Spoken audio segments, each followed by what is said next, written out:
हाय दोस्तों, स्वागत है आपका अपने YouTube channel join for learning में।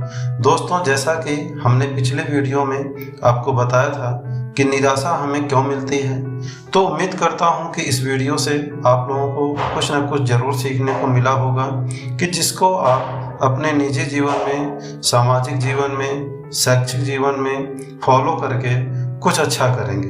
तो चलिए हम इस वीडियो में आपको बताते हैं कि अब हम उस निराशा से कैसे बचें और कैसे हम उससे बच सकते हैं। हम आपको एक कहानी बताने जा रहे हैं जिसको आप गौर से समझिएगा और सुनिएगा। इस कहानी के माध्यम से आपको अच्छे से समझ में आएगी कि हम कैसे इस निराशा से बच सकते हैं। एक गांव में एक किसान रहता था। अपनी बीवी, 2 बच्चों के साथ अपना जीवन यापन करता था। वह बहुत गरीब था। तो सर्दी का मौसम था। वह अपने खेत में कुछ सब्जियों के पैदावार का प्लान कर रहा था। एक दिन वह अपने खेत में गया आलू की खेती के लिए, तो उसके पड़ोसी ने देखा तो उसको अचानक यह ध्यान आया, अरे अगर यह अपने खेत में आलू का पैदावार करता है तो इसको मार्केट में अच्छी कीमत मिलेगी और यह जल्दी धनवान हो जाएगा।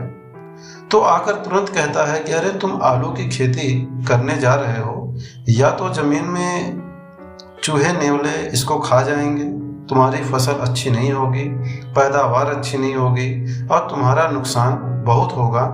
तो उसने भी सोचा कि यह हमारा पड़ोसी सही कह रहा है, और उस पड़ोसी का नाम रायदास था और उसके गांव का नाम रायगढ़। तो उसकी राय सुनकर इसको अच्छा लगा और उसने आलू के फसल को न लगाने का फैसला करता है। उसके बाद उसकी पत्नी ने कहा कि आलू अगर नहीं लग रहे हैं, उसकी फसल नहीं कर रहे हैं, तो टमाटर का कर लीजिए।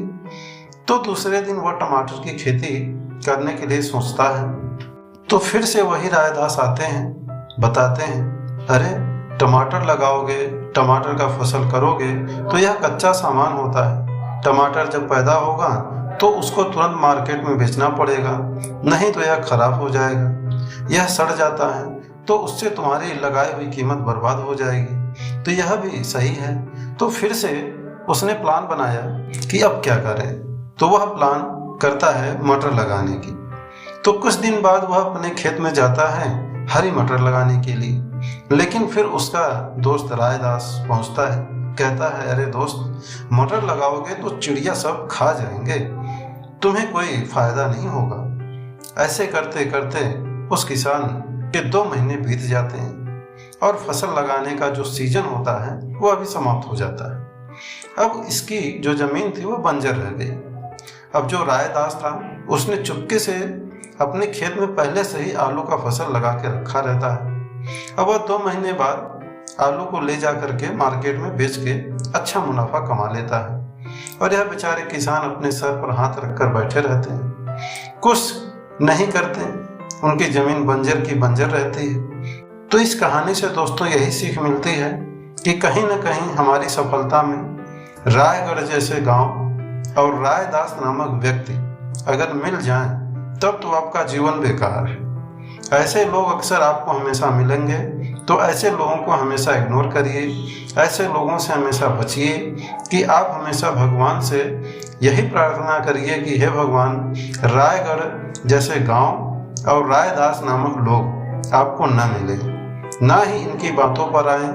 आपने जो फैसला लिया है वह सोच समझ कर लिया है, और आपको फैसला सोच समझ कर ही लेना है, तभी आगे बढ़ना है और किसी की भी बातों में नहीं आना है। नहीं तो आपको निराशा ही लगेगी जैसे कि उस किसान को लगी थी। तो उम्मीद करता हूँ इस कहानी से आपको कुछ न कुछ सीखने को मिला होगा। तो इस तरह दोस्तों आप अपने जीवन में कुछ फैसले ले करके आप अपने जीवन में सफल हो सकते हैं, निराशा से बच सकते हैं। तो फिर मिलते हैं नेक्स्ट वीडियो में कुछ अच्छी जानकारी और टॉपिक के साथ जो आपको आगे बढ़ने में हेल्प करेगी। तब तक के लिए नमस्कार, जय हिंद।